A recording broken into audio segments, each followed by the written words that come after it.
30টি আসন ছাড় নিয়ে সমঝোতা না হওয়ায় পিআর দাবিতে বিএনপির ওপর চাপ সৃষ্টি জামায়াতের। আর মাথায় উঠতে দেওয়া হবে না। এনসিপির ডাকে এখন লোক আসে না। কলকাতার পত্রিকায় বিস্ফোরক মন্তব্য মির্জা ফখরুলের। জামায়াত এনসিপির তীব্র প্রতিক্রিয়া। তো এটা একটা অসত্য বক্তব্য। এই ধরনের কোনো আলোচনা বিএনপির কারোর সাথেই হয় নাই। আর অনেকগুলো রাজনৈতিক দল পিআর চাচ্ছে, তাদেরকে চাপে রাখার জন্য বা কোনো কৌশল করার জন্য আমরা করছি না। কেউ আমাকে মাথায় তুললো কি তুললো না, তোলার জন্য আমরা কাউকে অপেক্ষা করি নাই। এনসিপির ডাকলে লোক আসে না। আমার ধারণা ওনার কিছু তথ্যের ঘাটতি আছে যে 60 জেলায় আমরা যে পদযাত্রা করলাম, প্রত্যেকটা জেলায় বিপুল জনগণের সাড়া দেখা গেছে। গত 17 বছর আসলে বিএনপিকেও কিন্তু অত বড় দল মনে হয় নাই। আমাদের বয়স মাত্র 6 মাস। এখনই যে মির্জা ফখরুল ইসলাম আলমগীর সাহেবকে এই ধরনের কথা বলতে হচ্ছে, এটাই কিন্তু আমাদের শক্তিমত্তার পরিচয়। দেখছিলেন প্রধান শিরোনাম। দুপুরের সময় সঙ্গে আছি আমি সাদিক হাসান ইমন। এবার অন্যান্য শীর্ষ সংবাদ। জাতিসংঘ অধিবেশনে যোগ দিতে নিউ ইয়র্কে প্রধান উপদেষ্টা। ফেব্রুয়ারিতে ভোটের জন্য প্রস্তুত বাংলাদেশ। রোহিঙ্গা ইস্যুতে পাশে থাকার আশ্বাস মার্কিন দূতের। নিউ ইয়র্কে এনসিপি নেতাদের হেনস্থা আওয়ামী লীগ সমর্থকদের। আখতারের নেতৃত্বে পাল্টা স্লোগান। নিন্দা প্রতিবাদ রাজনৈতিক দলগুলোর। তদন্তে পররাষ্ট্র মন্ত্রণালয়। হুন্ডিতে টাকা পাঠিয়ে ডলারে রূপান্তর করে বিদেশি সম্পত্তি ক্রয়। সাবেক মন্ত্রী জাবেদের 1000 কোটি টাকা পাচারের প্রমাণ দুদকের হাতে। 2 সহযোগীর স্বীকারোক্তি। এবং এবার ফিলিস্তিনকে স্বাধীন রাষ্ট্রের স্বীকৃতি দিল ফ্রান্স, বেলজিয়াম সহ 6 দেশ। গাজা যুদ্ধ বন্ধের আহ্বান ম্যাক্রোর।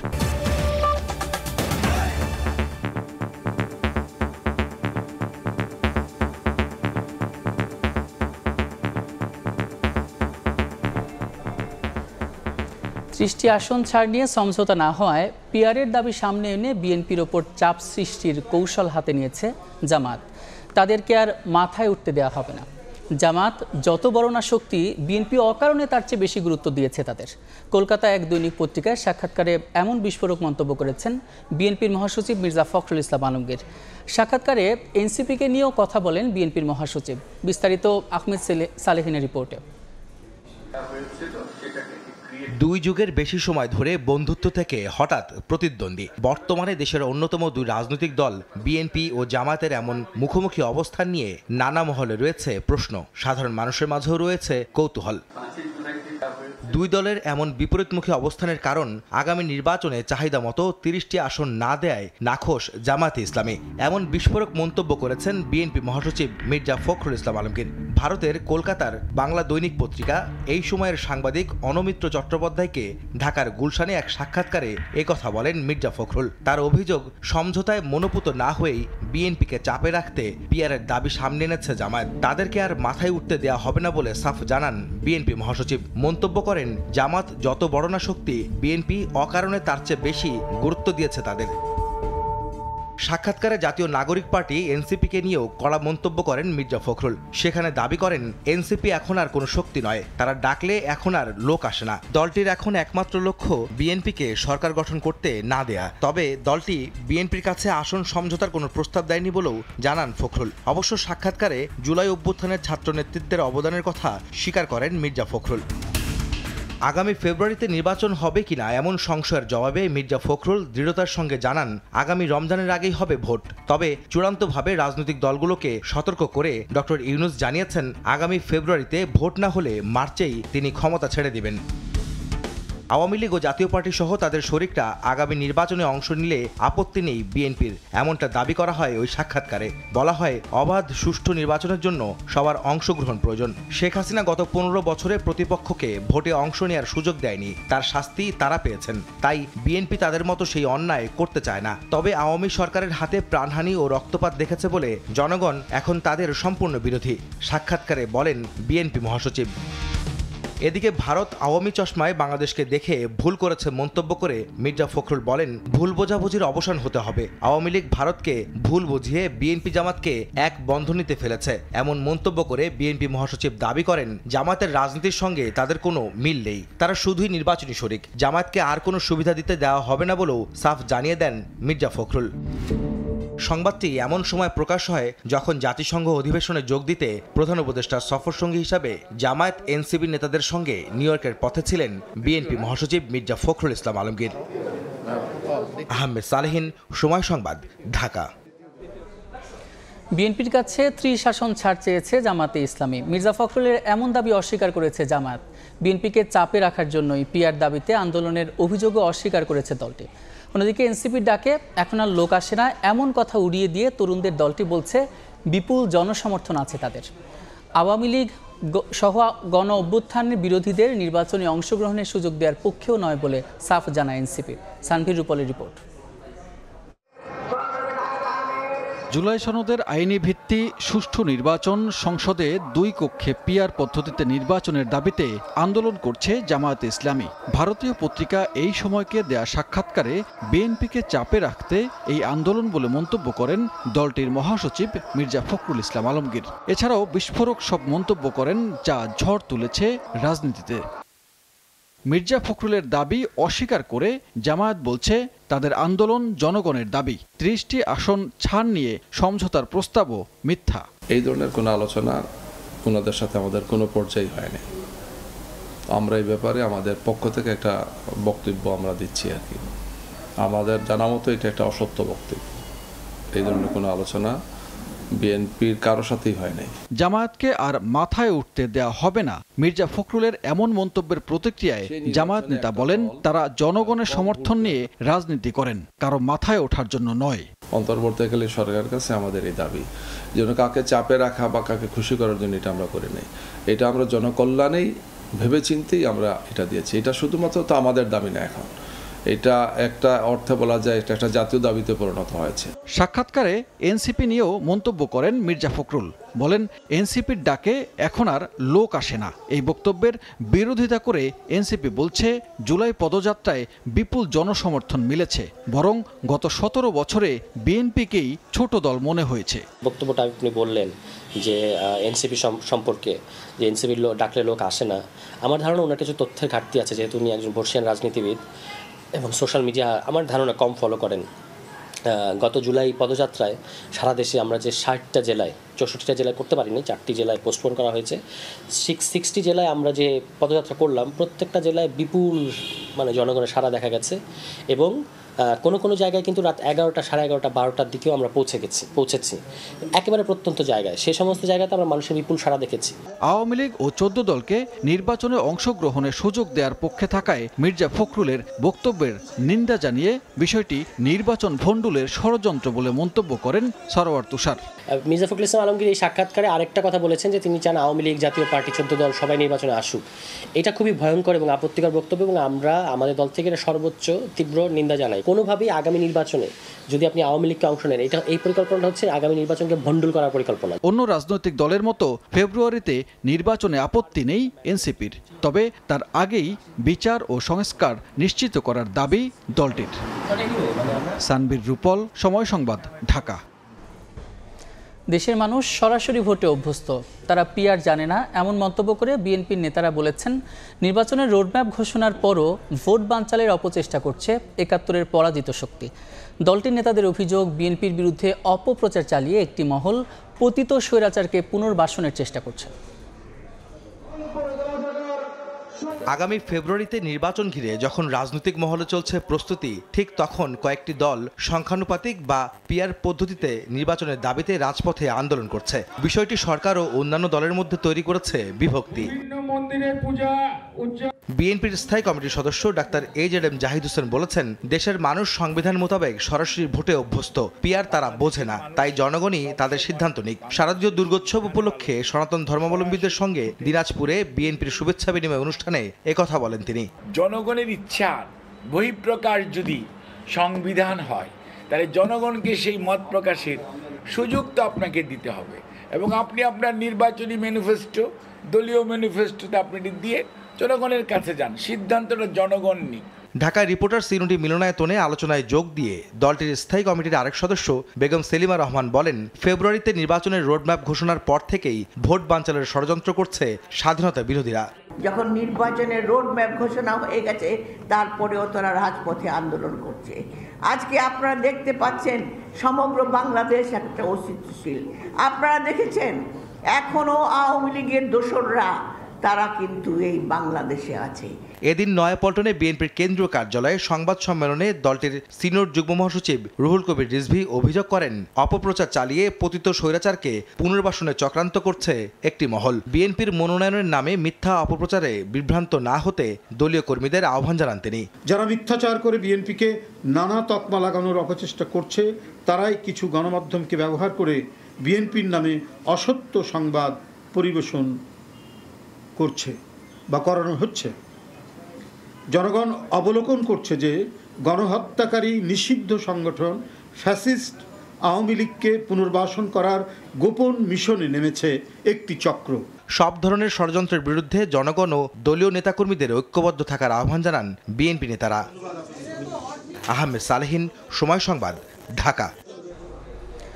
জাতিসংঘ অধিবেশনে যোগ দিতে নিউ ইয়র্কে পৌঁছেই ব্যস্ত সময় পার করলেন প্রধান উপদেষ্টা ডক্টর মোহাম্মদ ইউনূস।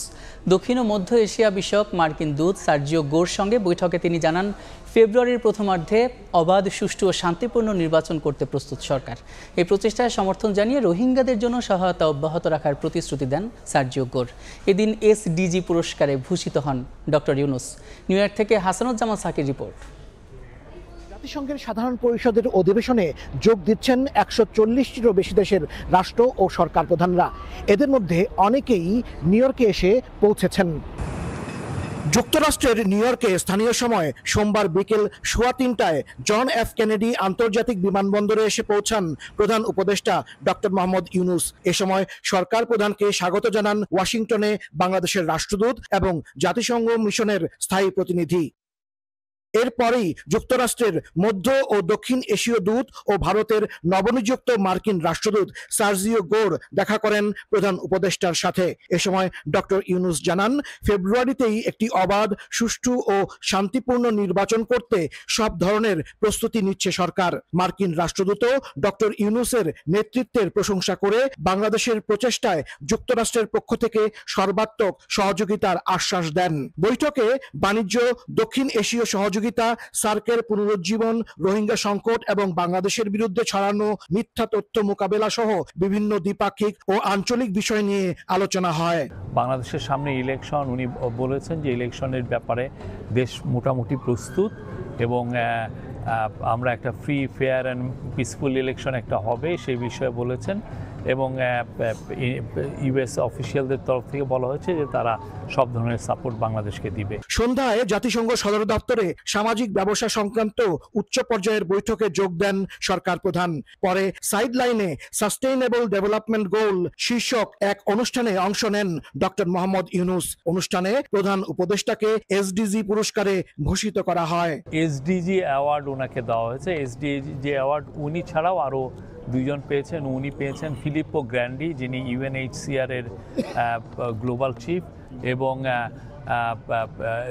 WTOর যিনি প্রধান ইনগোজি ইউয়েলা, যিনি নাইজেরিয়ান, উনি পেয়েছেন। এই তিনজনকে দেওয়া হয়েছে। নিউ ইয়র্কে জাতিসংঘ সদর দপ্তরে এক অনুষ্ঠানের ফাঁকে বেলজিয়ামের রানী ম্যাথিল্ড ও প্রাক্তন ব্রিটিশ প্রধানমন্ত্রী গর্ডন ব্রাউনের সাথে সৌজন্য দেখা করেন প্রধান উপদেষ্টা প্রফেসর মোহাম্মদ ইউনূস।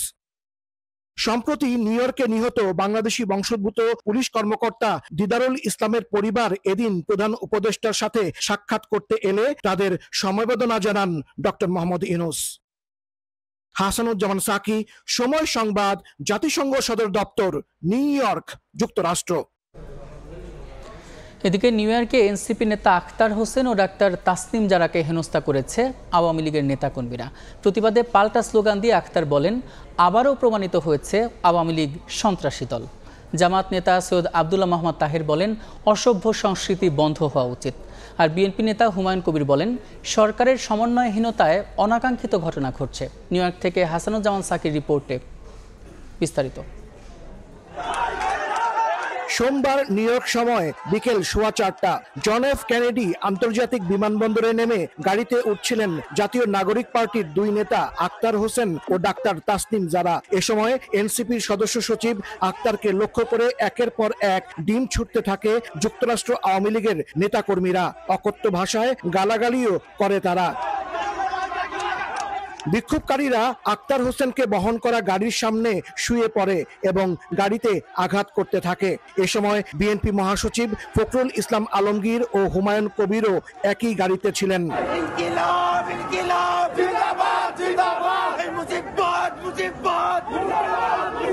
প্রধান উপদেষ্টার আবাসস্থলের বাইরে আওয়ামী লীগ নেতাকর্মীরা আবার জড়ো হলে সেখানে সমর্থকদের নিয়ে এ হামলার প্রতিবাদ জানান এনসিপি নেতাকর্মীরা। এ নিয়ে ম্যানহাটানের গ্র্যান্ড হায়াত হোটেলে সাময়িক উত্তেজনা সৃষ্টি হয়। হেনস্থার ঘটনায় নিন্দা জানিয়ে বিবৃতি দিয়েছে এনসিপির ডায়াসপোরা অ্যালায়েন্স। আমরা সেই প্রজন্ম যারা হাসিনার গুলির সামনে দাঁড়াতে আমরা ভয় পাই নাই, অতএব কারো ভাঙ্গা ডিমে আমাদের কিছু যায় আসে না। বরং এই ঘটনার মধ্য দিয়ে আবারও প্রমাণিত হয়েছে যে আওয়ামী লীগ একটি সন্ত্রাসী সংগঠন। আমরা আছি এবং আমাদের সাথে আরো অনেকে যুক্ত হচ্ছেন, আরো অনেকে যুক্ত হবেন। বাংলাদেশের মানুষ আওয়ামী লীগকে প্রত্যাখ্যান করেছে। জামায়াতে ইসলামের নায়েবে আমির সৈয়দ আব্দুল্লাহ মোহাম্মদ তাহের অভিযোগ করেন, দূতাবাসের যোগাযোগ ও ব্যবস্থাপনার ভুলে এনসিপি নেতার উপর হামলার ঘটনা ঘটেছে। এটা একটা ব্যাড কালচার নিঃসন্দেহে, তবে এটা খুব ব্যতিক্রমধর্মী, এমন কোনো মানে হতাশ হওয়ার মতো বা খুব উদ্বিগ্ন হওয়ার মতো কোনো ঘটনা না। সফরে আসা বিএনপির ভারপ্রাপ্ত চেয়ারম্যানের পররাষ্ট্র বিষয়ক উপদেষ্টা হুমায়ুন কবির বলেছেন, সরকারের সমন্বয়হীনতায় অনাকাঙ্ক্ষিত ঘটনা ঘটেছে। আরো একটু সচেতন হওয়া উচিত, মানে এমবাসি বলেন বা যারা আছেন দায়িত্বপ্রাপ্ত এই ব্যাপারে। হেনস্থার ঘটনায় পররাষ্ট্র মন্ত্রণালয় তদন্ত করছে বলে জানান প্রেস সচিব। এটা একটা অনাকাঙ্ক্ষিত ঘটনা এবং সেটা নিয়ে আমাদের ফরেন মিনিস্ট্রি, আমাদের এখানে নিউ ইয়র্কের আমাদের যে কনসুলেট অফিস এবং আমাদের পার্মানেন্ট মিশন এরা এটা দেখছেন। এর আগে নিউ ইয়র্কে প্রধান উপদেষ্টাকে স্বাগত জানিয়ে মিছিল সমাবেশ করে যুক্তরাষ্ট্র বিএনপি। ডক্টর ইউনূসের অন্তর্বর্তী সরকারের সমর্থনে বিভিন্ন স্লোগান দেন তারা। প্রধান উপদেষ্টার সঙ্গে মির্জা ফখরুল ইসলাম আলমগীর সহ বিএনপি, জামায়াত ও এনসিপির শীর্ষ নেতারা থাকায় আগামী কয়েকদিন যে রাজনীতির মাঠে নিউ ইয়র্ক উত্তাপ ছড়াবে তা বলাই যায়। হাসানুজ্জামান সাকি, সময় সংবাদ, নিউ ইয়র্ক। মানবতাবিরোধী অপরাধের মামলায় শেখ হাসিনা সহ ৩ জনের বিরুদ্ধে ফের জবানবন্দি দিলেন সিআইডির ফরেনসিক বিশেষজ্ঞ। তিনি শেখ হাসিনার 3টি কথোপকথনের ফরেনসিক পরীক্ষা করেছেন। আন্তর্জাতিক অপরাধ ট্রাইব্যুনাল 1-এর চেয়ারম্যান বিচারপতি মোহাম্মদ গোলাম মুর্তুজা মজুমদারের নেতৃত্বাধীন 3 সদস্যের ট্রাইব্যুনালে সাক্ষ্য দেন তিনি। পরে সাক্ষ্য দেন ডিএমপির ক্রাইম কমান্ড ও কন্ট্রোল রুমে দায়িত্ব পালন করা পুলিশ সদস্য কামরুল হাসান। জবানবন্দিতে 17 জুলাই সকাল 11:30টার দিকে ওয়্যারলেস বার্তার মাধ্যমে আন্দোলন দমনে সর্বোচ্চ বল প্রয়োগ ও চাইনিজ রাইফেল দিয়ে গুলি করার নির্দেশ দিয়েছিলেন তৎকালীন ডিএমপি কমিশনার হাবিবুর রহমান। এদিন উত্তরার মানবতাবিরোধী অপরাধের মামলায় গ্রেফতার এক আসামির স্বীকারোক্তিমূলক জবানবন্দি দিয়েছেন বলে ট্রাইব্যুনালকে জানিয়েছে প্রসিকিউশন। এই মামলার তদন্ত 22 অক্টোবরের মধ্যে শেষ করার নির্দেশ দিয়েছেন ট্রাইব্যুনাল। এছাড়া গাজীপুরের মামলায় সাবেক ওসি আশরাফকে জিজ্ঞাসাবাদের অনুমতি পেয়েছে প্রসিকিউশন। এদিন ট্রাইব্যুনাল 2-এ আশুলিয়ায় 6 মরদেহ পোড়ানো ও একজনকে হত্যা মামলায় 4র্থ দিনের সাক্ষ্য গ্রহণ হয়। তৎকালীন ডিএমপি কমিশনার হাবিবুর রহমান সাহেব তার অধীনস্থদেরকে নির্দেশ দিচ্ছেন 2টা পার্ট। একটা হচ্ছে সর্বোচ্চ বল প্রয়োগ, এটা শুরুতে বলেছেন, পরবর্তীতে হাঁটু গেড়ে কোমরের নিচে গুলি করার নির্দেশ দিয়েছেন, সেই কথা বলেছেন।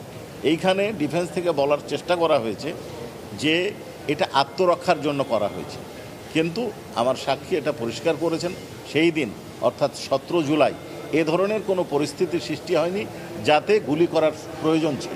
এই সংক্রান্তে আরও বক্তব্য আছে, ক্রমশ এটা আয়র সাক্ষী যখন হবে, আমরা যখন আর্গুমেন্ট করব তখন এগুলো উপস্থাপিত হবে। হুন্ডির মাধ্যমে প্রথমে টাকা পাঠানো হতো দুবাই, পরবর্তীতে সেই টাকা ডলার হয়ে যেত বিশ্বের বিভিন্ন দেশে। বাংলাদেশ থেকে পাচার হওয়া টাকায় কেনা হতো বাড়ি ও বাংলো। এভাবে পাচার হওয়া 25 কোটি টাকার তদন্ত করতে আওয়ামী লীগের সাবেক ভূমিমন্ত্রী সাইফুজ্জামান চৌধুরী জাবেদের 1000 কোটি টাকা পাচারের প্রমাণ পেয়েছে দুদক। জাবেদের শিল্প গ্রুপের 2 কর্মকর্তা আদালতে দেওয়া স্বীকারোক্তিমূলক জবানবন্দিতেও উঠে এসেছে নানা তথ্য। পার্থপ্রতিম বিশ্বাসের রিপোর্ট। আওয়ামী লীগ নেতা ও সাবেক ভূমিমন্ত্রী সাইফুজ্জামান চৌধুরী জাবেদের মাত্র 25 কোটি টাকা পাচারের একটি মামলার তদন্তে নেমে কেঁচো খুঁড়তে সাপ বের করে এনেছে দুদক। প্রথম ধাপে যুক্তরাজ্য, যুক্তরাষ্ট্র, দুবাই ও সিঙ্গাপুরে তার সম্পদের তথ্য পাওয়া যায়। পরে আরও 5 দেশে সম্পদ থাকার তথ্য পাওয়া গেছে। মামলার তথ্য অনুযায়ী 25 কোটি টাকা ঋণ নিতে গিয়ে জাবেদ জালিয়াতির আশ্রয় নেন। নিজ ব্যবসা প্রতিষ্ঠান আরামিড গ্রুপের কর্মচারীকে নাম সর্বস্ব ব্যবসা প্রতিষ্ঠানের মালিক সাজিয়ে নেওয়া হয় ঋণ। সেই ঋণ আরও কয়েকটি নাম সর্বস্ব ব্যবসা প্রতিষ্ঠানের নামে খোলা ব্যাংকের অ্যাকাউন্টে স্থানান্তর করা হয়। এরপর সেই টাকা পাচার করা হয়েছে বিশ্বের বিভিন্ন দেশে। মামলা তদন্তে নেমে গত 17 সেপ্টেম্বর রাতে আরামিড গ্রুপের 2 এজিএম আব্দুল আজিজ ও উৎপল পালকে নগরীর ডবলমুরিং থানা এলাকা থেকে গ্রেফতার করে দুদকের একটি দল। এরপর তাদের আদালতের নির্দেশে 5 দিনের রিমান্ডে নিয়ে জিজ্ঞাসাবাদ করা হয়। গত সোমবার 164 ধারায় চট্টগ্রামের মেট্রোপলিটন ম্যাজিস্ট্রেট আদালতে স্বীকারোক্তিমূলক জবানবন্দি দেন তারা। কিভাবে টাকা পাচার হয়েছে এদেশ থেকে, তো কিভাবে টাকাগুলো পাচার হওয়ার পরে এই পাচারকৃত টাকার মাধ্যমে যে অবৈধ সম্পত্তি অর্জিত হয়েছে দেশের বাইরে, এই দেশের বাইরে অবৈধভাবে অর্জিত সম্পত্তিগুলাই তারা দেখাশোনা করতেন। দুদকের তথ্য অনুযায়ী আরামিড গ্রুপের এজিএম উৎপল পাল সাবেক মন্ত্রী জাবেদের ব্যক্তিগত কর্মকর্তা হিসেবে বিদেশের সম্পদ অর্জন ও দেখাশোনার দায়িত্বে ছিলেন। উৎপল দেশ থেকে দুবাই ও দুবাই থেকে যুক্তরাজ্য সহ বিভিন্ন দেশে জাবেদের পরিবারের অর্থ পাচার প্রক্রিয়ার সঙ্গে জড়িত। অন্যদিকে আব্দুল আজিজ আরামিড থাই অ্যালুমিনিয়ামের এজিএম হিসেবে জাবেদের সম্পদ কেনাবেচা ও রক্ষণাবেক্ষণের দায়িত্বে ছিলেন। হুন্ডির মাধ্যমে টাকা প্রথমে দুবাই ও বিশ্বের বিভিন্ন দেশে পাঠিয়ে সম্পত্তি ক্রয় করা হতো বলে জানায় দুদক। প্রাইমারিলি যে তথ্যগুলো পেয়েছি তাতে করে প্রাসঙ্গিক মিল রয়েছে এবং তারা স্বীকারও করেছে যে সাইফুজ্জামান চৌধুরী বিদেশে টাকা পাচার করেছে এবং কোন কৌশলে পাচার করেছে সেই বিষয়গুলো নিয়ে আমরা আরও তদন্ত করছি, তদন্তে বিস্তারিত উঠে আসবে। গত 24 জুলাই দুদকের পক্ষ থেকে মামলা হয়েছে ইউসিবিএল ব্যাংক থেকে 25 কোটি টাকা ঋণ নিয়ে বিদেশে পাচারের অভিযোগে। আসামি সাবেক মন্ত্রী জাবেদ ও তার স্ত্রী রুকমিলা সহ 31 জন। পার্থপ্রতিম বিশ্বাস, সময় সংবাদ, চট্টগ্রাম। তালিকায় না থাকায় শাপলা প্রতীক পাচ্ছে না এনসিপি। দুপুরে আগারগাঁওয়ে নির্বাচন ভবনের সংবাদ সম্মেলনে সচিব আখতার আহমেদ একথা জানান। এই সময় দলটির বিকল্প প্রতীকের জন্য আবেদনের আহ্বান জানান ইসি সচিব। প্রতীকের যে তালিকা, সেই তালিকায় শাপলা প্রতীক নেই। এখন ব্যাপার হচ্ছে যে এটার ওনাদেরকেই বিকল্প একটা প্রস্তাব আমাদের কাছে পাঠাতে হবে, সেটার জন্য অপেক্ষা করতে হবে বা সেটার জন্য আমরা জানাবো এবং ওনারা এটাকে জানেন যে এটা নাই। তো এখন নিষ্পত্তিতে হবে দুজনের সম্মতিতে। তো আমরা আশা করছি যে একটা সম্মতিতে ওনাদেরই বলতে হবে। দুপুরের সময় আরও থাকছে। দেশে প্রথমবার ডিপো থেকে পাইপলাইনে জেট ফুয়েল সরবরাহ মাত্র 90 মিনিটে মিলছে চট্টগ্রাম শাহ আমানত বিমানবন্দরে। কমছে ঝুঁকি, খরচ ও সময়ের সাশ্রয়।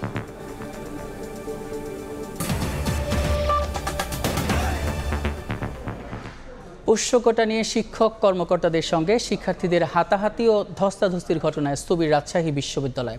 শিক্ষা কার্যক্রমের পাশাপাশি বন্ধ দাপ্তরিক কার্যক্রমও। ফাঁকা ক্যাম্পাসে কম শিক্ষার্থীদের উপস্থিতি। রাকসু নির্বাচন 20 দিন পিছিয়ে যাওয়ায় বন্ধ প্রচারণাও। আব্দুল সালামের ছবিতে মওদুদ রানার প্রতিবেদন।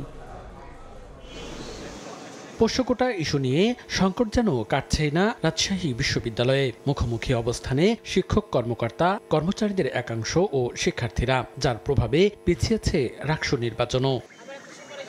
মঙ্গলবার তৃতীয় দিনের মতো কমপ্লিট শাটডাউন কর্মসূচি পালন করেন শিক্ষক কর্মকর্তা ও কর্মচারীরা। পোষ্যকোটা ইস্যুকে কেন্দ্র করে শিক্ষক লাঞ্ছনার ঘটনার প্রতিবাদে শহীদ বুদ্ধিজীবী চত্বরের সামনে অবস্থান নেন তারা। দোষীদের দৃষ্টান্তমূলক শাস্তি না হওয়া পর্যন্ত কর্মসূচি চালিয়ে যাওয়ারও ঘোষণা তাদের। তাদের পূর্ণাঙ্গ বিচার করতে হবে, তাদের আইনের আওতায় নিতে হবে এবং আমাদের যে প্রাতিষ্ঠানিক স্থগিত করেছে সেটা আমাদের চালু করতে হবে। যারা এই সঙ্গে জড়িত তাদের বিচার নিশ্চিত না হওয়া পর্যন্ত আমাদের এই কর্মসূচি অব্যাহত থাকবে। দৃশ্যমান একটা শাস্তির ব্যবস্থা করলেই আমাদের আন্দোলনরত সকল শিক্ষক কর্মকর্তা কর্মচারী তারা কাজে ফিরে যাবে। আন্দোলনে স্থবির হয়ে পড়েছে পুরো ক্যাম্পাস। ক্লাস, পরীক্ষা ও প্রশাসনিক কার্যক্রম বন্ধ। পাশাপাশি 30 সেপ্টেম্বর থেকে দুর্গাপূজার 4 দিনের ছুটি থাকায় বেশিরভাগ শিক্ষার্থী ছাড়ছেন ক্যাম্পাস। আমরা তো আসছিলাম পড়ালেখা করতেই, তো রাকসু নির্বাচনের দিক দিয়ে পোষ্যকোটা পুনরায় চালু করার জন্য যে আন্দোলন হচ্ছে তার জন্য তো আমাদের ক্লাস পরীক্ষাগুলো বন্ধ, যার ফলে আমরাই তো ক্ষতিগ্রস্ত হচ্ছি। এদিকে রাকসু নির্বাচন পেছানোয় পুরোপুরি বন্ধ প্রচারণাও। পোষ্যকোটা ও শিক্ষক লাঞ্ছনার মীমাংসা না হলে নির্বাচন নিয়ে শঙ্কা দূর হবে না বলে মত অনেকের। একটা যে অযৌক্তিক দাবি পোষ্যকোটা নামক, সেই জিনিসটাকে বারবার সামনে আনার চেষ্টা হচ্ছে। রাকসুর সামনে এসেই আপনারা যে এটাকে জিম্মি করে কিছু করার চেষ্টা করবেন, এটা কিন্তু রাজশাহী বিশ্ববিদ্যালয়ের শিক্ষার্থীরা প্রতিহত করবে। নির্বাচন কমিশন বলছে তাদের সব প্রস্তুতি আছে। 16 অক্টোবর নির্বাচন করতে হলে প্রশাসনকে চলমান ইস্যুগুলো দ্রুত দ্রুত নিষ্পত্তি করতে হবে।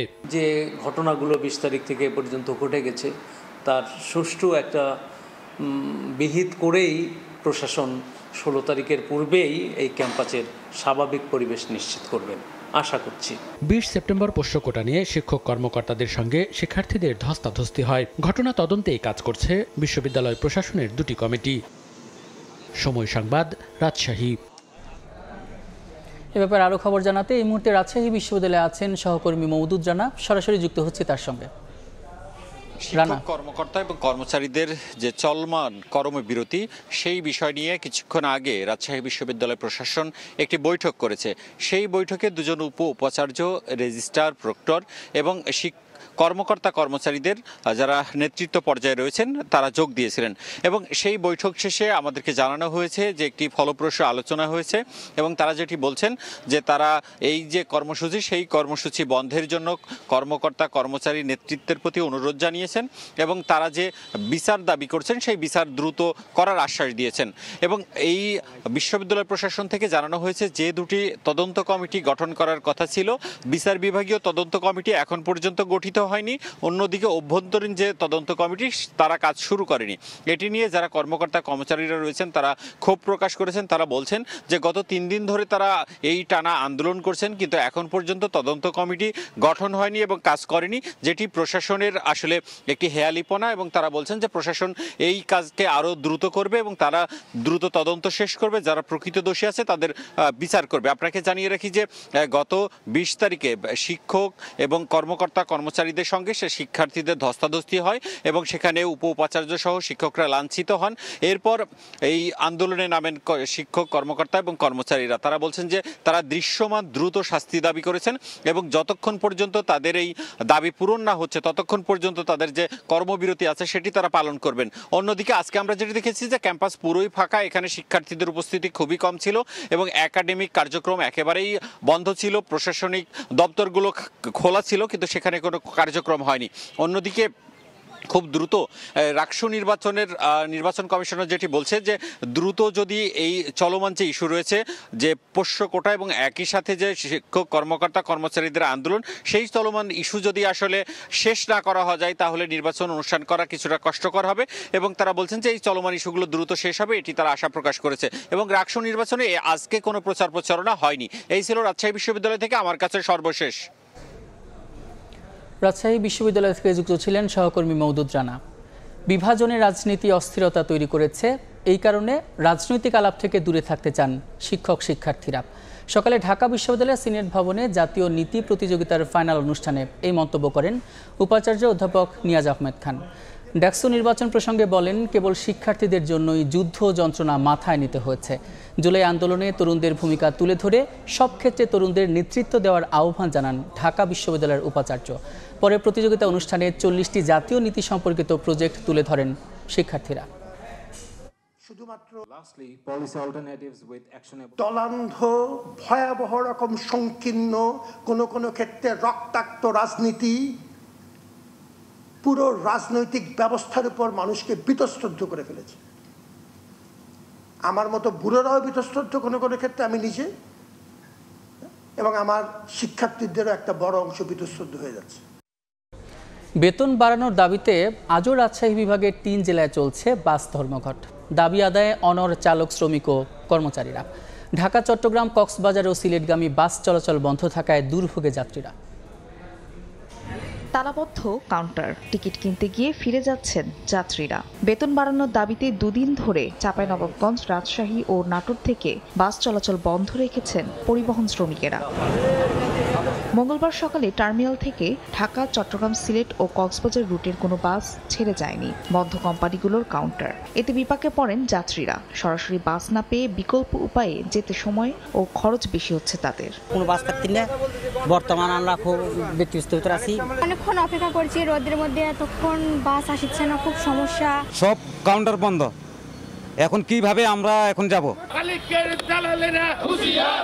বাস চালক ও শ্রমিকেরা জানিয়েছেন 15 বছরে বাড়েনি 3 জেলা থেকে ঢাকা, চট্টগ্রাম, সিলেট ও কক্সবাজার রুটের বাস চালক, শ্রমিক, কর্মচারীদের পারিশ্রমিক। দফায় দফায় বাস মালিকদের সঙ্গে আলোচনার পরও সমাধান হয়নি। এজন্য ধর্মঘটে যেতে বাধ্য হয়েছেন তারা। 13,500 টাকা বেতন, এই বেতনে কি আর দ্রব্যমূল্যের দাম বেড়ে গেছে, এই বেতনে হয়? বেতন বৃদ্ধি না করলে এবার চলা সম্ভব না। ধরুন যে টাকার আয় করে তার থেকে বেশি টাকা মনে করে ব্যয় হয়। ফেডারেশনের যে নিয়ম অনুযায়ী সরকার যে মাইলেজ হিসাবে বেতনটা করেছে, সেই বেতনটা বলবৎ করে দেখে আমরা আবার কর্মস্থলে ফিরে যাব। এর আগে একই দাবিতে 8 ও 9 সেপ্টেম্বর ঢাকাগামী বাস চলাচল বন্ধ রাখেন চালক, শ্রমিক ও কর্মচারীরা। ফাহরিয়া ফারজানা, সময় সংবাদ। দেশে প্রথমবার চালু হলো পাইপলাইনে উড়োজাহাজে জেট ফুয়েল সরবরাহ। সকালে চট্টগ্রাম শাহ আমানত বিমানবন্দরে প্রকল্পের উদ্বোধন করেন খনিজ সম্পদ বিভাগের সচিব। এর মধ্য দিয়ে সময়, অর্থ, ঝুঁকি কমবে বলে প্রত্যাশা সংশ্লিষ্টদের। দেশের উড়োজাহাজে জেট ফুয়েল সরবরাহে শুরু হলো নতুন যুগ। এতদিন ভাউচারের মাধ্যমে জ্বালানি পরিবহন করা হলো, এখন থেকে চট্টগ্রাম শাহ আমানত আন্তর্জাতিক বিমানবন্দরের উড়োজাহাজে তেল সরবরাহ হবে পাইপলাইনে। মঙ্গলবার সকালে পতেঙ্গার পদ্মা অয়েল ডিপো থেকে প্রকল্পের উদ্বোধন করেন খনিজ সম্পদ বিভাগের সচিব মোহাম্মদ সাইফুল ইসলাম। উদ্বোধনী বক্তব্যে প্রকল্প সংশ্লিষ্টরা বলেন, দেশের উড়োজাহাজে তেল সরবরাহে নতুন ইতিহাস সৃষ্টি হলো। আমরা টোটাল বাংলাদেশ পেট্রোলিয়াম কর্পোরেশন এবং তার অধীনস্থ কোম্পানিগুলোকে আমরা পর্যায়ক্রমে অটোমেশন আওতায় নিয়ে আসবো, যাতে আমাদের সমস্ত সিস্টেম একদম পরিপূর্ণভাবে আমাদের আধুনিক প্রযুক্তির মাধ্যমে আমরা সম্পন্ন করতে পারি। শুধু টাকার অঙ্কে হিসাব করলে কিন্তু হবে না, আমাকে হিসাব করতে হবে আমি কোয়ালিটি প্রোডাক্ট এবং সঠিক কোয়ান্টিটি প্রোডাক্ট দিতে পারছি কিনা। জেট A1 একটি অত্যন্ত সেন্সিটিভ প্রোডাক্ট, সেটি এই পাইপলাইনের মাধ্যমে নিরাপদে পৌঁছে যাবে বিমানবন্দরে এবং বিমান ঘাঁটিতে। 5.77 কিলোমিটার দীর্ঘ ও 8 ইঞ্চি ব্যাসের পাইপলাইনে প্রতি ঘন্টায় 140 ঘনমিটার জেট ফুয়েল সরবরাহ করা যাবে। এতে উড়োজাহাজে তেল সরবরাহে সর্বোচ্চ নিরাপত্তার পাশাপাশি সময়, অর্থ ও ঝুঁকি কমবে বলে প্রত্যাশা সংশ্লিষ্টদের। এই প্রকল্পের মাধ্যমে আমাদের যে শাহ আমানত বিমানবন্দরের সমস্ত চাহিদা পূরণ হবে। জেট 1 স্পেশালি, এটা জেট 1 পাইপলাইন, অন্য জেট ফুয়েল এটা দিয়ে পরিবহন করা হবে না। উড়োজাহাজের জ্বালানি পরিবহন ও পরিচালন ব্যয়ও হ্রাস হবে। একই সাথে যে কোনো ধরনের প্রাকৃতিক ও রাজনৈতিক জরুরি পরিস্থিতিতে চট্টগ্রাম শাহ আমানত আন্তর্জাতিক বিমানবন্দর ও বাংলাদেশ বিমানবাহিনী ঘাঁটি জরুল হকে নিরবচ্ছিন্ন জেট A1 ফুয়েল সরবরাহ নিশ্চিত করা সম্ভব হবে। দেশের বিমান জ্বালানি সরবরাহ ব্যবস্থাপনায় প্রথমবারের মতো পাইপলাইনের মাধ্যমে জেট ফুয়েল সরবরাহ শুরু হচ্ছে, যা নিঃসন্দেহে একটি যুগান্তকারী পদক্ষেপ। এই উদ্যোগের মাধ্যমে জাতীয় জ্বালানি নিরাপত্তা যেমন সুসংহত হবে, তেমনি বিমান বাহিনীর অপারেশনাল ক্ষমতাও অনেক গুণে বৃদ্ধি পাবে। 170 কোটি টাকা ব্যয়ের প্রকল্পটি নির্মাণ কাজ শুরু হয় 2023 সালের 19 ডিসেম্বর। উদ্বোধন হয় এই পাইপলাইনের মাধ্যমে চট্টগ্রাম শাহ আমানত আন্তর্জাতিক বিমানবন্দরে দৈনিক যে জেট ফুয়েলের চাহিদা থাকে তা পৌঁছে যাবে মাত্র 90 মিনিটে, যেখানে বর্তমানে সময় লাগছে 24 ঘন্টার মতো। আধুনিক এই পাইপলাইনে জ্বালানি তেল সরবরাহ দেশের অন্যান্য বিমানবন্দরেও ব্যবস্থা করা হবে, এমনটাই জানালেন সংশ্লিষ্টরা। চট্টগ্রামের পতেঙ্গার পদ্মা অয়েল ডিপো থেকে ফেরদৌস লিপি, সময় সংবাদ। দুপুরের সময় আরও থাকছে। এশিয়া কাপের সুপার 4-এ ভারত চ্যালেঞ্জ নিতে প্রস্তুত বাংলাদেশ। টিম ইন্ডিয়ার বিপক্ষে জয়ের লক্ষ্য টাইগারদের। মুস্তাফিজের প্রশংসায় শেখ মেহেদী।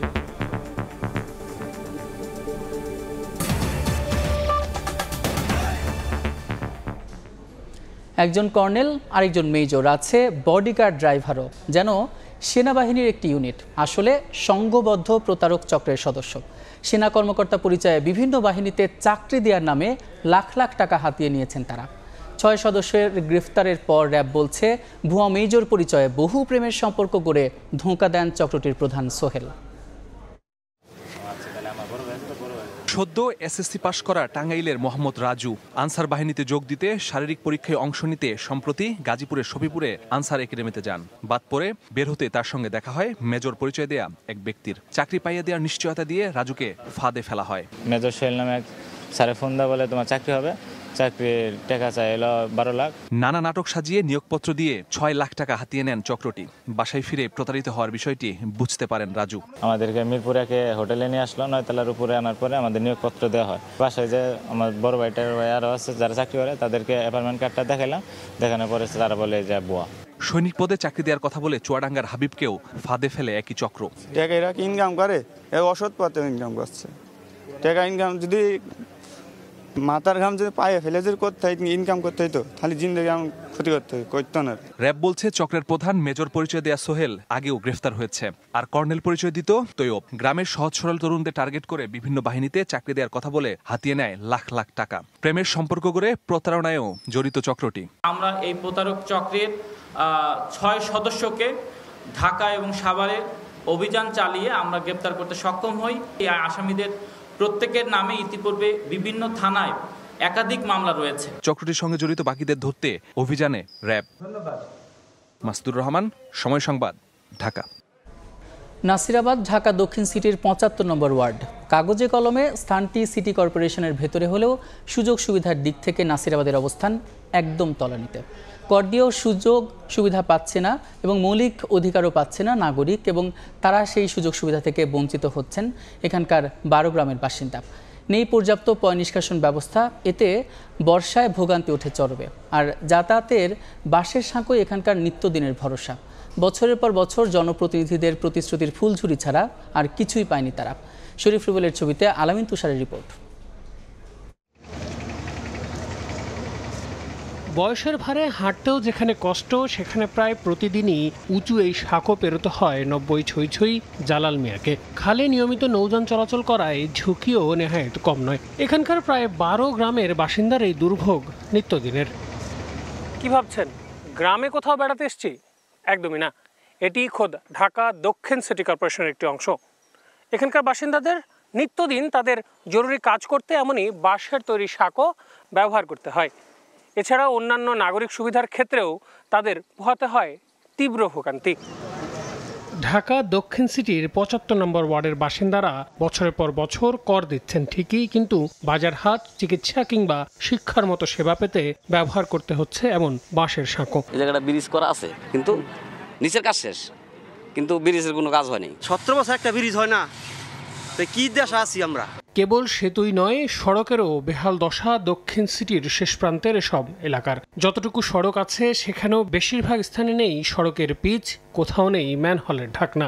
রাস্তার অবস্থা অনেক খারাপ। আত্মীয় আসলে আমাদের ধিক্কার দেয়, বলে কিসের টাকা তোরা। দীর্ঘ 17 বছরের ভিতরে কত এমপি মন্ত্রী ছিল, এই পর্যন্ত একটা রাস্তাঘাটের কাজ করতে পারে নাই। লোকবলের অভাবে সিটি কর্পোরেশনে যুক্ত হওয়া নাসিরাবাদের মতো নতুন ওয়ার্ডগুলোর কাজ অন্যান্য এলাকার সঙ্গে সমন্বয় করে করতে হচ্ছে, আর এতে পর্যাপ্ত নাগরিক সেবা দিতে ব্যর্থ সিটি কর্পোরেশন। এই এলাকাগুলোতে আমাদের নাগরিক সুবিধা আমরা শতভাগ কিন্তু নিশ্চিত করতে এখনো পারি না। ছোটোখাটো প্রকল্প দিয়ে আসলে কঠিন, যেহেতু নতুন অন্তর্ভুক্ত এলাকা, অনেক রাস্তায় কিন্তু কাঁচা রাস্তা আছে। সেক্ষেত্রে আমরা আমাদের দক্ষিণ সিটি কর্পোরেশন একটা প্রকল্প অলরেডি আমরা জমা দিয়েছি। আর নগর পরিকল্পনাবিদরা বলছেন, নগরকে বড় করার আগে যেমন পরিকল্পনা দরকার, তেমনি দরকার নাগরিক সচেতনতা, আর যার দায়িত্ব নিতে হবে নগর কর্তৃপক্ষকে। তা না হলে ভোগান্তি থেকে মুক্তি মেলা দেয়। বলার জো নাই, যেটা একটা সিটি কর্পোরেশন আওতাধীন এলাকা। এখন দেখা যাচ্ছে কোথাও 3টা ব্রিজ হচ্ছে, কোথাও একটা ব্রিজ হচ্ছে না। তাহলে এই সিদ্ধান্তগুলো তো আসলে সঠিক যে আমরা বলি প্ল্যানিং অ্যাসেসমেন্ট দিয়ে হচ্ছে না। শুধু নাসিরাবাদ নয়, ওই এলাকার আশপাশে ত্রিমোহনী, গুদারাঘাট, খিলগাঁও এবং ডেমরা থানার বাসিন্দারাও ঢুকছেন নানা নাগরিক বঞ্চনায়। আল আমিন তুষার, সময় সংবাদ, ঢাকা। বছর ঘুরে আবারও মর্তে আসার সময় ঘনিয়ে এলো দেবী দুর্গার। মণ্ডপে মণ্ডপে চলছে ব্যাপক প্রস্তুতি। প্রতিমা সাজানো, মণ্ডপে ভিন্নতা আনাসহ আনুষঙ্গিক কাজে দম ফেলার ফুসরত নেই কারিগরদের। আগামী 28 সেপ্টেম্বর থেকে শুরু হবে শারদীয় দুর্গোৎসব।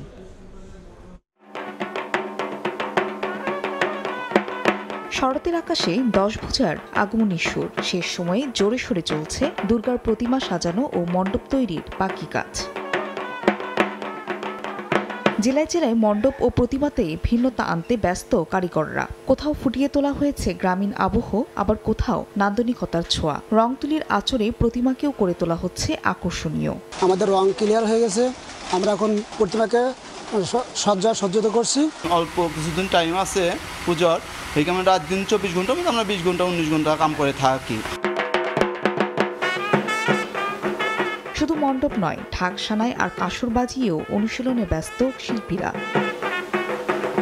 সাম্প্রদায়িক সম্প্রীতির মধ্য দিয়ে পূজা উদযাপনের প্রস্তুতি নিচ্ছে আয়োজক কমিটি ও পুলিশ প্রশাসনও। নিরাপত্তার জন্য আমাদের প্রতিটা মণ্ডপের চারিদিকে সিসি ক্যামেরা দেওয়া অন্তর্ভুক্ত থাকবে এবং সিসি ক্যামেরা আছে। আশা করি এবার অন্যান্য বারের তুলনায় এবার অত্যন্ত ভাবগম্ভীর্য এবং অত্যন্ত নিশ্চিত নিরাপত্তার মধ্য দিয়ে হবে। এদিকে চট্টগ্রামে মন্দির পরিদর্শন শেষে ধর্ম উপদেষ্টা জানান, রাজনৈতিক উদ্দেশ্য হাসিলে কেউ অরাজকতার চেষ্টা করলে কঠোরভাবে দমন করা হবে। ধর্মীয় স্থাপনায় যারা অপবিত্র করতে চায়, যারা পাথর নিক্ষেপ করে অথবা অপবিত্র করতে চায়, তারা কালপ্রিট, তারা অপরাধী, তাদের কোনো ধর্মীয় পরিচয় নেই। এবার নারায়ণগঞ্জে 224টি, পিরোজপুরে 456টি, বাগেরহাটে 605টি, জামালপুরে 260টি এবং সিরাজগঞ্জে 515টি মণ্ডপে দুর্গাপূজা অনুষ্ঠিত হবে। ফাহরিয়া ফারজানা, সময় সংবাদ। ডিসেম্বরে মূল্যস্ফীতি 7% নামিয়ে আনতে ভোগ্যপণ্য আমদানিতে বিধিনিষেধ তুলে নিচ্ছে বাংলাদেশ ব্যাংক। এরই মধ্যে এলসি সহজ করতে ব্যাংকগুলোকে নির্দেশ দেওয়া হচ্ছে। কেন্দ্রীয় ব্যাংকের মুখপাত্র জানান, এলসি খোলার ক্ষেত্রে ডলার সংকটে পড়বে না ব্যবসায়ীরা।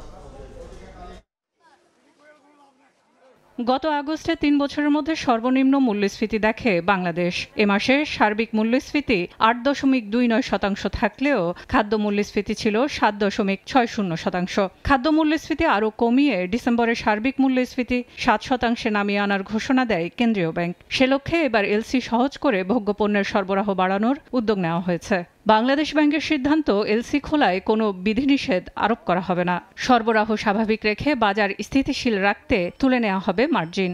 এমন কোনো পলিসি এই মুহূর্তে অ্যাডপ্ট করবে না যা ইম্পোর্টকে বাধাগ্রস্ত করে।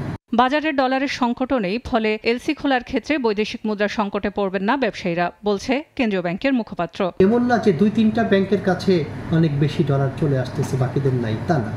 অনেক বেশি সলভেন্ট এবং সলভেন্ট ব্যাংকের সংখ্যা অনেক বেশি।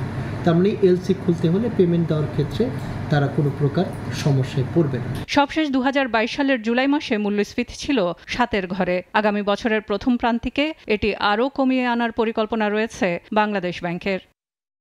সেলিয়া সুলতানা, সময় সংবাদ, ঢাকা। যুক্তরাজ্য কানাডার পথ অনুসরণ করে এবার ফিলিস্তিনকে স্বাধীন রাষ্ট্র হিসেবে স্বীকৃতি দিয়েছে ফ্রান্স, বেলজিয়াম সহ 6টি দেশ। ফিলিস্তিন রাষ্ট্র প্রতিষ্ঠা কোনো পুরস্কার নয়, বরং মৌলিক অধিকার বলে মনে করেন জাতিসংঘের মহাসচিব আন্তোনিও গুতেরেস। সম্মেলনে ভার্চুয়ালি যোগ দিয়ে হামাসকে অস্ত্র ত্যাগ করতে বলেন ফিলিস্তিনের প্রেসিডেন্ট মাহমুদ আব্বাস। এদিকে গাজায় 60 দিনের যুদ্ধবিরতি চেয়ে ফিলিস্তিনের স্বাধীনতাকামী সংগঠন হামাস মার্কিন প্রেসিডেন্ট ডোনাল্ড ট্রাম্পকে চিঠি দিয়েছে বলে খবর প্রকাশ করেছে ফক্স নিউজ। গাজাবাসীর কষ্ট ও আর্তনাদ এবার পৌঁছে গেছে বিশ্ব দরবারে। ইসরায়েলের আগ্রাসনের প্রতিবাদ স্বরূপ একের পর এক পশ্চিমা দেশ ফিলিস্তিনকে স্বাধীন রাষ্ট্রের মর্যাদা দিচ্ছে। রোববার যুক্তরাজ্য, কানাডা ও অস্ট্রেলিয়া এ ঘোষণা দেয়। সোমবার সেই ধারাবাহিকতা বজায় রেখে সৌদি আরবের সঙ্গে যৌথ উদ্যোগে দ্বিরাষ্ট্রভিত্তিক সমাধানে জাতিসংঘের সাধারণ পরিষদে ফিলিস্তিনকে স্বীকৃতি দেয় ফ্রান্স। বেলজিয়াম, অ্যান্ডোরা, মাল্টা, লুক্সেমবার্গ ও মোনাকো ফিলিস্তিনকে স্বাধীন রাষ্ট্রের মর্যাদা দেয়। এছাড়া স্পেন, আয়ারল্যান্ড, নরওয়ে ও সুইডেন একই পথ অনুসরণ করতে যাচ্ছে বলে জানিয়েছেন ফরাসি প্রেসিডেন্ট। ফিলিস্তিনের স্বীকৃতি নিয়ে জাতিসংঘ মহাসচিব আন্তোনিও গুতেরেস বলেছেন, রাষ্ট্রীয় স্বীকৃতি ফিলিস্তিনের জন্য কোনো পুরস্কার নয়, বরং অধিকার। একই সঙ্গে দ্বিরাষ্ট্র সমাধান ছাড়া মধ্যপ্রাচ্যে শান্তি সম্ভব নয়। তবে সৌদি আরব ও জাতিসংঘের দ্বিরাষ্ট্র বিষয়ক এই সম্মেলন বর্জন করে ইসরায়েল। জাতিসংঘে ইসরায়েলের স্থায়ী প্রতিনিধি ড্যানি ড্যানন বলেন, সন্ত্রাসবাদকে উস্কে দেওয়ার চেষ্টার অংশ হিসেবেই এই সম্মেলন। যোগ দেয়নি যুক্তরাষ্ট্র। গাজা ইস্যুতে মঙ্গলবার মুসলিম বিশ্বের নেতাদের সঙ্গে ডোনাল্ড ট্রাম্পের বৈঠকের কথা রয়েছে। ভারী বৃষ্টিতে বিপর্যস্ত ভারতের কলকাতা। সোমবার থেকে টানা বৃষ্টিতে শহরের যোগাযোগ ব্যবস্থা ভেঙে পড়েছে। বিদ্যুৎপৃষ্ট হয়ে অন্তত 7 জনের মৃত্যুর খবর পাওয়া গেছে। টানা বৃষ্টিতে কলকাতার সড়কে তৈরি হয়েছে তীব্র জলাবদ্ধতা। পানি পেরিয়েই কর্মস্থলে ছুটছেন অনেকে। এরই মধ্যে জলাবদ্ধতা নিরসনে কাজ শুরু হয়েছে বলে জানিয়েছে কলকাতা পৌরসভা কর্তৃপক্ষ। বৃষ্টি কবলিত বিভিন্ন এলাকা পরিদর্শনে যান শহরের মেয়র। এবারের এই বৃষ্টিকে নজিরবিহীন বলে মনে করা হচ্ছে।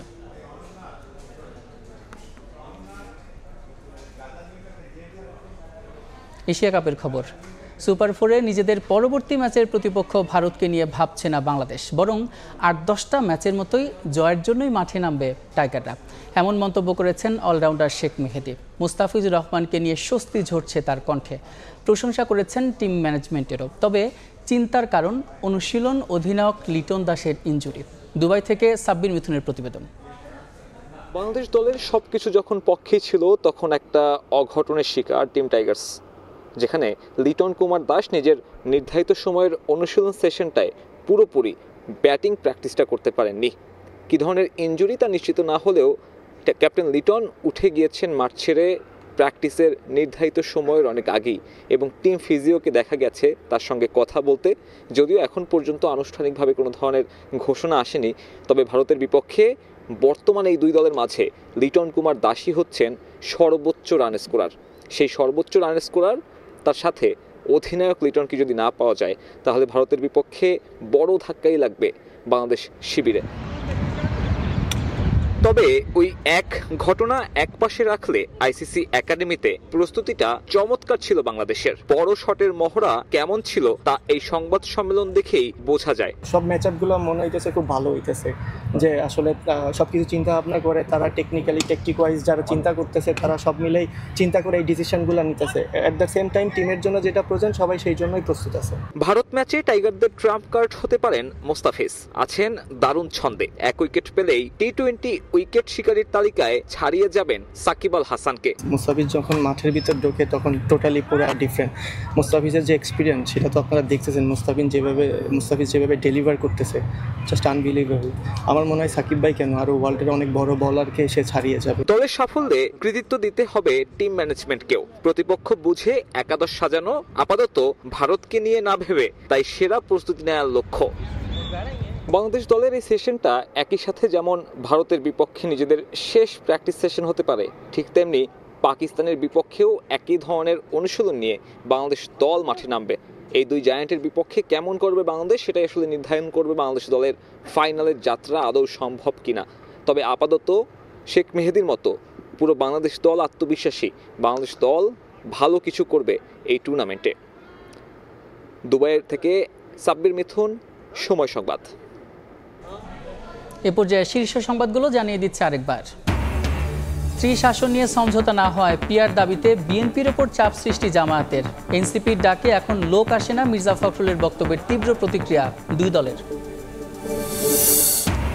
জাতিসংঘ অধিবেশনে যোগ দিতে নিউ ইয়র্কে প্রধান উপদেষ্টা। ফেব্রুয়ারিতে ভোটের জন্য প্রস্তুত বাংলাদেশ। রোহিঙ্গা ইস্যুতে পাশে থাকার আশ্বাস মার্কিন দূতের। এবং নিউ ইয়র্কে এনসিপি নেতা আখতার জারাকে হেনস্থা আওয়ামী লীগ সমর্থকদের। নিন্দা প্রতিবাদ বিএনপি জামায়াতের। দূতাবাসের অব্যবস্থাপনার অভিযোগ তদন্তে মন্ত্রণালয়।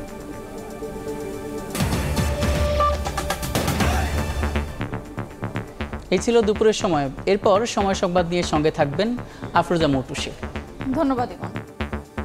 সময় সংবাদ নিয়ে ফিরছে কিছুক্ষণ পর, সঙ্গেই থাকুন সময়ের।